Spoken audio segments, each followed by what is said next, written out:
ان کی طرح ایمان اگر تمہارے دلوں میں موجود ہے تو بیٹھو اور دیکھتا ہوں کہ کون ہے جو بارش کے چند قطروں سے ڈر کے بھاگتا ہے اور کون ہے جو اپنے ایمان کی مضبوطی کا ثبوت پیش کرتا ہے۔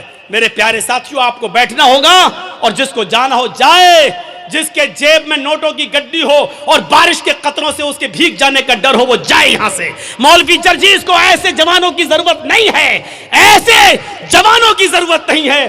جرجیز کا راہ بڑا مشکل ہے، جرجیز کا راستہ بڑا کٹھن ہے۔ ہمارے راستے پر وہ چلے جو کانٹوں پہ چلنا جانتا ہو، ہمارے راستوں پہ وہ چلے جو آگ کے انگاروں پر جس کو ڈر ہو کہ ہمارے پیروں میں پھلک پڑ جائیں گے وہ جائے، اور جس کو امید ہے کہ ہم آگ کے انگاروں پہ چل جائیں گے قرآن و حدیث کی آواز سن کر، جس کو ایمان کے لیے آگ کے انگاروں پہ چلنا گوارا ہو وہ یہاں بیٹھے۔ اب دیکھتا ہوں کہ کس کے ایمان میں کتنی طاقت ہے اور کس کا ایمان کتنا کمزور ہے۔ میں نے دونوں چیزیں بتا دی ہیں آپ کے سامنے۔ اسلام ایک دین معتدل ہے، میاں نہ روی، برابری، اس کے اندر نہ زیادتی ہے نہ کمی ہے۔ سنیے، اسلام کی پہلی بنیاد 5 چیزوں پر جو رکھی گئی ہے، اس کی پہلی بنیاد کیا ہے؟ کلمہ طیبہ، لا الہ الا اللہ محمد رسول اللہ۔ یہ کلمہ پڑھنا ضروری ہے، لیکن کسی کو زبردستی پڑھوا کر اس کو مسلمان کرنا اسلام کے اندر حرام ہے۔ اس کے بعد اسلام کی دوسری بنیاد آتی ہے نماز۔ نماز فرض ہے، بہت ضروری ہے، لیکن اپنا کام دھندا چھوڑ کے 24 گھنٹے سجدوں پہ سجدے ٹھونکے رہنا، یہ اسلام نے اس کو جائز قرار نہیں دیا ہے۔ جمعے کی نماز فرض ہے ہر مسلمان مرد پر، عاقل اور بالغ پر، لیکن جمعے کی نماز کے لیے صبح آ جاؤ اور شام تک مسجد میں رہ کر سجدوں پہ سجدے کرتے رہو، یہ نہیں سکھایا، بلکہ کہا فَإِذَا قُضِيَتِ الصَّلَاةُ فَانتَشِرُوا فِي الْأَرْضِ۔ جب نماز جمعہ ہو جائے تو آپ مسجد خالی کر دو اور رکشہ چلاؤ، لکڑیاں اکٹھی کرو، جنگلوں سے لا لا کر بازار میں بیچو، محنت کرو، مزدوری کرو، کھیتی کرو، باڑی کرو، اور اپنی بیوی اور بچوں کا پیٹ پالو، ان کے لیے محنت و مزدوری کرو۔ اسلام نے یہ شکشا دی ہے۔ نماز فرض ہے، لیکن 24 گھنٹے سجدہ کرنا اسلام کے اندر جائز نہیں ہے۔ زکوٰۃ غریبوں کی بہت بڑی ہمدردی ہے۔ آپ کے پاس ایک لمٹ ہے، ہندو دھرم میں بھی زکوٰۃ ہے لیکن لمٹ نہیں ہے۔ یہ اسلام لمٹ متعین کرتا ہے، کتنا سونا ہونا چاہیے تب کتنی زکوٰۃ ہوگی، چاندی کتنی ہونی چاہیے تب اس پر زکوٰۃ ہوگی۔ سونا اور چاندی نہیں ہے لیکن پیسہ ہے، کتنا پیسہ ہوگی اس پہ زکوٰۃ ہوگی۔ آپ کے پاس مچھلیوں کی تالاب ہے تو کتنی مچھلیاں ہونی چاہیے جس پر آپ کے پاس زکوٰۃ ہوگی۔ آپ کے پاس بکریاں کتنی ہیں کہ جس پر کیا آپ کے اوپر زکوٰۃ فرض ہے۔ آپ کھیتی باڑی کرتے، کتنا دھان ہونا چاہیے کہ آپ کے اوپر زکوٰۃ ہے، کتنا گیہوں ہونا چاہیے کہ اس پر آپ زکوٰۃ دیں گے۔ بارش کے پانی سے کھیتی پیدا ہوئی ہے تو اس پر کتنی زکوٰۃ ہے۔ بارش نہیں ہوئی ہے، آپ نے پیسہ دے دے کر پانی خرید کر کھیتوں میں دیا ہے تو اس کے پانی سے جو پیداوار ہوئی اس پر کتنی زکوٰۃ ہے۔ اسلام نے ایک ایک چیز کو کمپلیٹ کر دیا اور بتا دیا ہے۔ موقع نہیں ہے کہ ان ساری چیزوں کو آپ کے سامنے رکھا جائے، آپ کے سامنے رکھا جائے۔ آپ اپنے جس مکان میں رہتے ہیں اس پہ زکوٰۃ ہے یا نہیں؟ ایک مکان کے علاوہ 2-3 پلاٹ آپ نے اور خرید رکھے ہیں، اس پر زکوٰۃ ہے یا نہیں؟ اگر وہ مکان پلاٹ آپ کے ہیں تو اس پر زکوٰۃ ہے یا نہیں؟ اگر اس کو بیچنے کے لیے رکھے ہیں، آپ اس کو بیچیں گے، بزنس کر رہے ہیں، اس کو بیچ کر پھر دوسرا خریدیں گے، تو بیچنے کی نیت سے جو آپ نے زمین اور پلاٹ خریدے ہیں تو اس پر زکوٰۃ ہے یا نہیں؟ ہے تو کتنی ہے؟ آپ کپڑے کا کاروبار کرتے ہیں، اس پہ زکوٰۃ ہے یا نہیں؟ جس دکان میں بیٹھتے ہیں اس پہ زکوٰۃ ہے یا نہیں؟ دکان پہ جو مال رکھا ہے اس پہ زکوٰۃ ہے یا نہیں؟ یہ تمام چیزیں اسلام نے بتا دی ہیں۔ اس لیے کہتے ہیں کہ اسلام ایک مکمل مذہب ہے جو کسی دوسرے دھرم کے اندر آپ کو نہیں ملے گا۔ اتنا لکھا غریبوں کو دو، کتنا دو، کچھ نہیں، کروڑوں والا 1 روپیہ دے کے بھی نکل جا، ہو گیا۔ لیکن اسلام میں اگر 1 لاکھ روپیہ تمہارے پاس ہے تو 2500 دینا پڑے گا۔ 2500 اگر 2400 دو گے اور 100 روک لیا تب بھی آپ گناہگار ہیں، یاد رکھیے گا۔ 1 لاکھ ہے، 2500 آپ پر زکوٰۃ بن رہی ہے۔ اگر آپ نے 2499 روپے دے دیے اور 1 روپیہ روک لیا تو آپ گناہگار ہیں۔ اسلامی حکومت ہوگی تو آپ سے جنگ کی جائے گی، آپ سے قتال کیا جائے گا، آپ سے لڑا جائے گا۔ اگر آپ 1 روپیہ دینے سے منع کریں گے تو آپ کے خلاف جہاد کیا جائے گا۔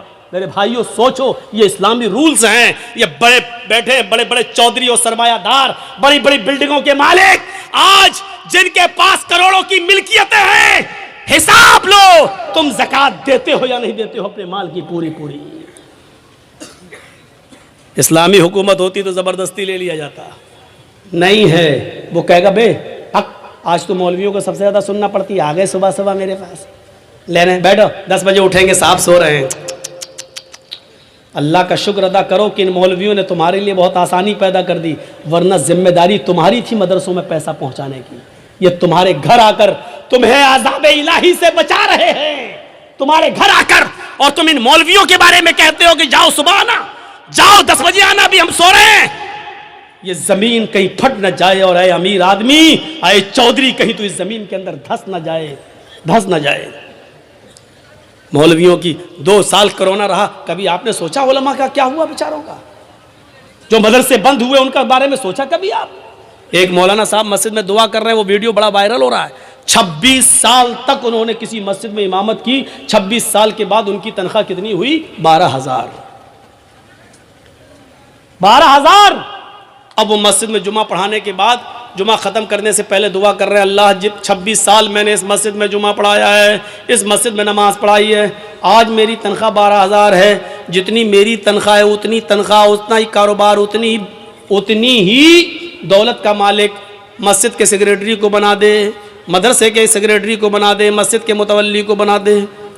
سب چپ۔ اس نے کہا آمین بولو، آمین بولو، کوئی آمین ہی نہیں بول رہا۔ کہا کیوں، کیا ہوا؟ تمہیں یہ دعا بری لگ رہی ہے تو کم سے کم مولویوں کے بارے میں بھی تو سوچو۔ 12 سال سے اس کی تنخواہ 3,000 4,000 سے آیا، 12 سال 26 سال میں اس کی تنخواہ 12,000۔ یہ قوم کا حال ہے جو اپنے امام کی قدر نہ کر سکے، جو اپنے امام کی تنخواہ نہ بڑھا سکے، جو اپنے امام کو کھاتا اور پیتا ہوا نہ دے سکے، وہ اسلام کے لیے کیا قربانی دے گا؟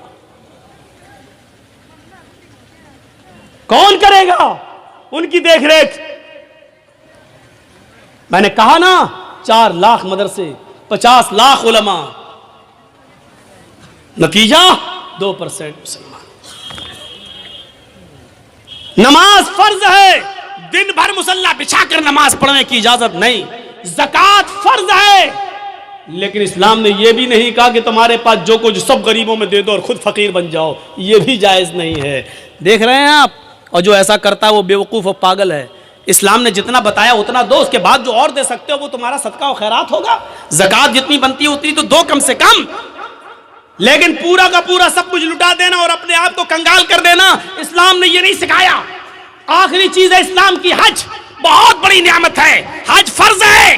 اگر آپ کے پاس اس وقت حج کی استطاعت ہو گئی ہے، لیکن 2 سال کے بعد آپ کی بیٹی کی شادی ہے اور آپ حج کا فارم نہیں بھر رہے ہیں تو آپ گناہ گار ہیں، یہ سوچ کر پہلے بیٹی کی شادی کر دیں، اس کے بعد ہم حج کرنے جائیں گے۔ نہیں، آپ کے پاس حج کا پیسہ ہو گیا، حج کی استطاعت ہو گئی، آپ کو جانا پڑے گا۔ اس سال فارم بھریے، قسمت میں ہوگا تو آپ کی منظوری آ جائے گی، نہیں ہوگا تو پھر دیکھیے، بعد میں دیکھا جائے گا۔ لیکن بیٹی کی شادی کے انتظار میں آپ رک رہے تو غلط کر رہے، کیونکہ بیٹی کی شادی میں خرچ کرنے کی اجازت اسلام نے نہیں دی ہے، لیکن حج کو فرض کیا ہے اور حج کی فرضیت اسلام کے اندر موجود ہے۔ اور اگر کوئی امیر آدمی جو ابھی تک حج کی استطاعت رکھتا ہے، 3-4 لاکھ روپے خرچ کر کے حج کرنے جا سکتا ہے لیکن نہیں جا رہا ہے، اگر اسی حال میں اس کی موت ہو گئی تو مات علی المجوسیہ، تو وہ مجوسیت کی موت مرے گا۔ یہ اللہ کے نبی نے فرمایا کہ وہ اسلام پر نہیں، مجوسیت کی آگ کا پجاری ہو کر مرے گا، اس کا انتقال اسلام کے اوپر نہیں ہوگا۔ مات علی المجوسیہ، وہ مجوسیت پر مرے گا۔ ایک حدیث کے اندر آتا ہے مات علی غیر الفطرہ، وہ اسلام کے خلاف غیر اسلام پر مرے گا، یعنی اس کا انتقال اسلام کے اوپر نہیں ہوگا۔ ہم نے معمولی چیز سمجھ لیا ہے، لیکن اسلام کے اندر حج فرض ہے، وہاں تک جانا ضروری ہے، لیکن یہ بھی نہیں کہا کہ آپ کے پاس وہاں تک جانے کی طاقت نہیں ہے تو اپنی دکان بیچ دو، دکان کا سارا مال بیچ دو، آپ اپنا مکان بیچ دو اور حج کرنے جاؤ، یہ بھی نہیں کہا ہے۔ اسلام معتدل ہے، اسلام اعتدال چاہتا ہے، بیچ کا راستہ چاہتا ہے۔ اگر تمہارے پاس طاقت ہے وہاں تک جانے کی تو جاؤ۔ زکوٰۃ اگر تم پہ فرض ہو رہی ہے تو دو، رمضان کے روزے تم رکھو، لیکن یہ بھی نہیں کہا کہ مسلسل اور پے در پہ رکھتے چلے جاؤ، ہمیشہ رکھو کبھی نہ چھوڑو، یہ بھی نہیں کہا ہے۔ اگر ایسا کرتے ہو تب بھی گناہ گار ہو۔ تو یہ اسلام معتدل ہے، اعتدال اس کے اندر ہے، میانہ روی اور بیچ کا راستہ ہے۔ اسلام دین السہل ہے، یہ آسانی چاہتا ہے۔ میں جانتا ہوں کہ نماز فرض ہے، کسی بھی حال میں معاف نہیں ہے، لیکن مولانا جرجیس کو کرسی سے باندھ دیا گیا ہے. کچھ گنڈے ہم سے جے شری رام کے نعرے لگوا رہے ہیں, مار رہے ہیں. اسی وقت اذان کی آواز آتی ہے, اللہ اکبر اللہ اکبر. جرجیس صاحب نماز اس وقت بھی معاف نہیں. دیکھ رہے ہیں آپ, جرجیس صاحب کہہ رہے ہیں ظالموں مار لینا مجھے, لیکن نماز کا وقت ہو گیا, کم سے کم مجھے نماز پڑھ لینے دو. یہ کہنا پڑے گا جرجیس صاحب کو. چھوڑ دیتے ہیں تو ٹھیک ہے, لیکن ہاتھ پیر بندے ہیں, نہیں چھوڑ رہے ہیں. ایک بار کہیے ظالموں چھوڑ دو مجھے تاکہ میں وضو بنا لوں. انہوں نے کہا نہیں, تمہارے ہاتھ پیر نہیں کھولے جائیں گے. تب بھی نماز فرض ہے. اگر وضو بنانے کی اجازت نہیں دی جا رہی ہے تو دل میں نیت کر لو وضو کی. سن رہے ہیں, مار پڑ رہی ہے, دشمن سامنے کھڑا ہے. نوجوانوں تمہارے اوپر تو یہ کچھ بھی نہیں ہو رہا ہے, اور پھر بھی تم سوتے رہتے ہو, بنے ہو محمد اسلم, محمد اکرم, محمد اظہر, محمد فلاں. اوہ سنو, مار لگ رہی ہے, ڈنڈوں پہ ڈنڈے برسائے جا رہے ہیں. تھوڑی دیر بعد ہماری روح نکل جائے گی, کیونکہ لنچنگ کرنے والوں نے ہمیں چھوڑا نہیں ہے, مار مار کے مار ہی ڈالا ہے. ان کو نشہ ہے کسی طاقت کا, ان کو نشہ ہے کسی کے پاور میں ہونے کا. ان کو معلوم ہے کہ ہم کچھ بھی کر لیں, ہماری کتنی ویڈیو بن جائے, ہمارے اوپر جس کا ہاتھ ہے وہ کچھ نہیں ہوگا. نہ پولیس ہماری FIR کرے گی, اور کرے گی بھی تو سرکار ہمارے مقدمے واپس لے لے گی. ان کو معلوم ہے یہ سب کچھ, اس نشے نے ان کو مجبور کر دیا.